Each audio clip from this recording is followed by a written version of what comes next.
Warmest greetings to all my incredible subscribers and new viewers alike.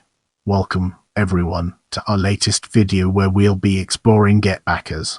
Is a Japanese manga series written by Yuya Aoki and illustrated by Rando Ayamine. It was serialized in Kodansha Shōnen Manga magazine Weekly Shōnen Magazine from March 1999 to February 2007, with its chapters collected in 39 tankōbon volumes. The plot follows the GetBackers, a group that retrieves anything that was lost. The team is primarily composed of Ban Mido, a man born with the illusionary technique Evil Eye, and Ginji Amano, the former leader of a gang called the Vaults, a powerful group in the dangerous territory called the Infinity Fortress in Shinjuku. A 49-episode anime television series adaptation animated by Studio Dean was broadcast on TBS from October 2002 to September 2003. The manga series was licensed for English release in North America by Tokyopop, which released 27 volumes between February 2004 and December 2008. Their license expired in 2009. Now, let's shift our perspective and explore plot from a different angle. The series tells the story of Ginji Amano and Ban Mido, a pair of superpowered individuals known as the GetBackers. The duo operates a freelance repossession service out of one of the seedier areas of Shinjuku, Tokyo. For a fee, they will recover any lost or stolen item for a client with an almost 100% success rate. The GetBackers' job often leads them into bizarre and dangerous situations in order to get back what shouldn't be gone. Their targets range from lost video games to misplaced components of an atomic bomb. The plot mostly revolves around their adventures, often complicated by the pair's convoluted individual pasts and a mysterious place known as the Infinity Fortress, Limitless Fortress in the anime dub. A conglomeration of disused, condemned buildings clustered together to form a self-contained habitat. Infinity Fortress is subdivided into 3 specific tiers: Lower Town, the Beltline, and Babylon City. Lower Town is the lowest in altitude, with several layers extending below ground level. The Beltline, the most dangerous area of the Infinity Fortress, is ruled by Der Kaiser, Anne's father. Babylon City, the uppermost level, is said to be where the Brain Trust resides and is the home of Ginji's mother. In actuality, Babylon City is what one might consider the real world, with everything else being a virtual reality creation. Only those who have won the ogre battle may enter Babylon City, and when that happens, they can change the world as they see fit. Both Ban and Ginji go to the fortress, with Ban wishing to rescue a kidnapped Himiko from Kagami, and Ginji finding a possibility to meet his mother. Going to the Beltline, the GetBackers encounter various warriors taking orders from a being known as Voodoo King from Babylon City. The Voodoo King seeks to obtain 3 keys which will help him unlock the gates from Babylon City sealed by Ban's grandmother several years ago. After finding the 3 keys, Shido's Chimera Spirit, Himiko's Mirror, and the GetBackers, the Voodoo King is faced by Ginji. Thunder Emperor Alter Ego attacks him in a clash which destroys the Voodoo King and making Reiti disappear forever as he existed to balance the scales. With Voodoo King gone, Reiti's purpose was fulfilled and he disappeared forever. Following this, both Ban and Ginji face each other in ogre battle, with Ban giving up, impressed with Ginji's will. Ginji goes to Babylon City where he meets his mother from a parallel universe, who explains how she created the fortress and its surrounding world. Following a discussion between the two of them, the fortress world remains unchanged except that the virtual people living become real beings. Ban and Ginji continue their retrieval job, ending the series when requested to go on a mission that will lead them to meet Ban's mother. The plot of the anime adaptation of GetBackers follows the mangas closely until the first season's ending. The second season features various stand-alone episodes focused in the GetBackers missions, while also 2 story arcs, the second ending the anime series with an open ending. Let's now turn our attention to development and examine its role within the larger context. Yuya Aoki conceived the idea of GetBackers 2 years before it started serialization. By that time he had few notes about it.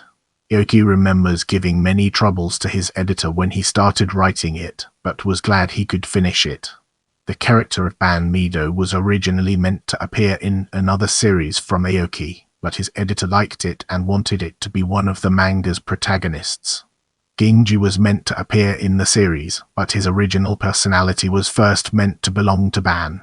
Let's now turn our attention to manga and examine its role within the larger context. GetBackers, written by Yuya Aoki and illustrated by Rando Ayamine, was serialized in Kodansha Shōnen Manga Weekly Shōnen Magazine from March 23, 1999 to February 21, 2007.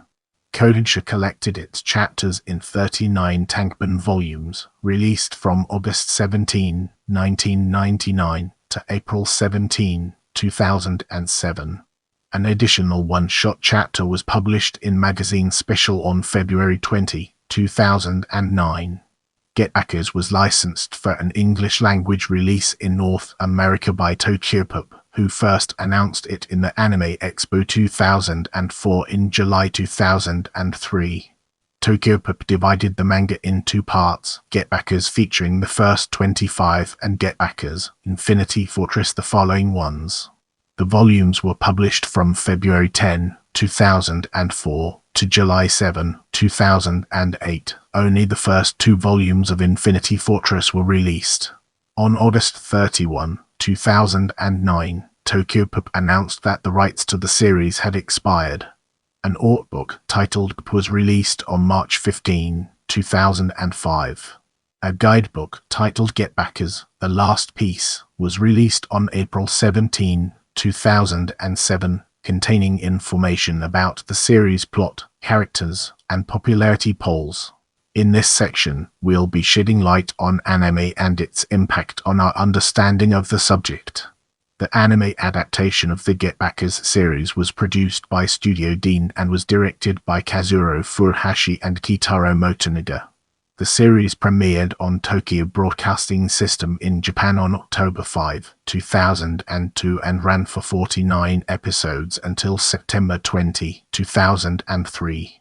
The series was released to Region 2 DVD in Japan by TBS in 17 individual volumes with 3 episodes per disc. The anime's music was composed by Toku Iwasaki, and 2 original soundtracks were released by Pioneer Corporation in Japan on January 24, 2003 and July 25, 2003. The anime was first licensed in English by ADV Films. ADV released the English-dubbed series in a total of 10 DVD volumes from August 24, 2004 to November 1, 2005.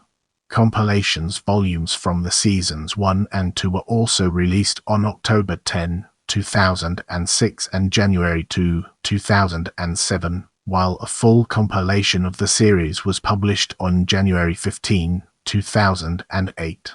In April 2009, Anno Domini Vision started streaming the series online in their The Anime Network website. The series has been re-licensed by Sentai Filmworks, who re-released it on DVD in later 2012. On August 25, 2016, the series began airing on Shorsht. The anime was also licensed by Sony Pictures Entertainment SPE, which created its own English dub in collaboration with Red Angel Media. The show broadcast on the Animax channel in Asia and ABS-CBN Studio 23 in the Philippines. In this chapter, we'll be unraveling the enigma of drama CDs and discovering its transformative power. 2 drama CDs have been released for the story arcs not found in the TV series, namely the news involving the GetBackers searching for disappeared kids involved with the card game named The Divine Design, their search for red wine named the Marine Red, and the war between Shido Fuyuki's clan, the Muyudo, and their rivals, the Koyudo. The first CD, entitled GetBackers TARGETG, was released February 21, 2003. The second, entitled GetBackers TARGETB, was released on March 21, 2003. In the upcoming section, we'll be dissecting video games and exploring its implications in greater detail. A total of 5 video games based on GetBackers have been released in Japan, all of them developed and published by Konami. The first was a fighting game, GetBackers Dakanoku Arboretum Yugenshiro, for the PlayStation 2 and PC on September 26, 2002. GetBackers Dakanoku Jagan Fuin followed it in 2003 for the PC and Game Boy Advance, as well as the PC exclusive RPG GetBackers Dakanoku Metropolis Dakan Saxon. 2 more fighting games, GetBackers Dakanoku Dakandeo Zenin Shugo and GetBackers Dakanoku Shinjuku Seikyo Battle, were released in 2003 and 2004, respectively. While the former was only for PCs, the latter was also released for the PlayStation 2. Rando Ayamine worked for all these video games, making illustrations for them. The 2009 PlayStation portable fighting game, Sunday vs. Magazine, Shitsu Stakesen, also produced by Konami, included Ban Mido as a playable character. Let's now turn our attention to reception and examine its role within a larger context. GetBackers manga has had over 18 million copies in circulation. English volumes from the manga have also been popular, appearing various times in Diamond Comics rankings of best-selling graphic novels. Anime News Network's Line Cooper has commented on the manga, praising for using the simple concept in order to create an entertaining plot. The manga has been noted to have a large number of types of fan service, showing several kinds of beautiful women, and noted a relationship between the 2 main characters and giving the series a nice bishinen tone. The art of Rando Ayamine has been praised for having the dark and gritty mood emphasizes he makes in the series, making readers think that the Jagan scene of Ban Mido is a horrifying nightmare. The Tokyopop translation of the manga has been criticized for making the main characters sound like gangsters, giving them strange dialogues. Cooper later noted that readers from Clamp's works or Rurouni Kenshin would find GetBackers appealing due to the several aspects it has. He still found issues with Tokyopop's translation, but still found the final product entertaining, also complementing the series' comedy. The anime adaptation of GetBackers was also well received. In the 26th annual Animage Readers Poll, it took various categories. It was 3rd in Favorite Anime Series, 9th in Favorite Episode, Episode 49, and 5th and 8th in Favorite Male Character Ginji and Ban, respectively. It also received positive reviews ever since the first episode's premiere in Japan. For such an episode, Anime News Network liked the animation's quality as well as the main characters Ban and Ginji. The mix between drama and comedy was also well received, hoping that it will continue like that for the remainder of the series. DVD Talks John Sinnott called it a solid show, enjoying the characters' growth as the series continued. However, he gave a low score on the DVD's presentation mainly due to the lack of extras. While comparing it with the manga, Chris Beveridge from Mania Entertainment found the anime's introduction more appealing than the manga's, but mentioned various issues already shown in the first episodes of various anime.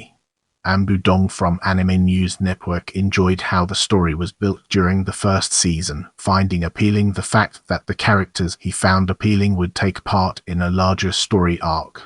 Agreeing with Dong, Donnie Moore from Mania liked the interaction between the characters, as well as a bigger exploration to some of them.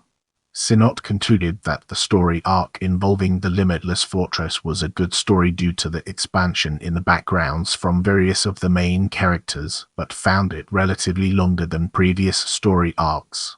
Active anime writer David Celsius Jones praised the focus on the anime's second season, liking how many secondary characters got their own episodes, as well as how the comedy was delivered across them, citing the episode focused on Ginji in the hospital as the best one from the season. On the other hand, Beveridge found that in the second season, characters were overused, but like Jones, enjoyed the focus on other characters as well as the flashbacks exploring them. The anime's last story arc left mixed thoughts to Beveridge, who found some of its events predictable or rushed, but still enjoyed the action sequences shown. Have any questions or topics you'd like me to cover in future videos? Let me know in the comments.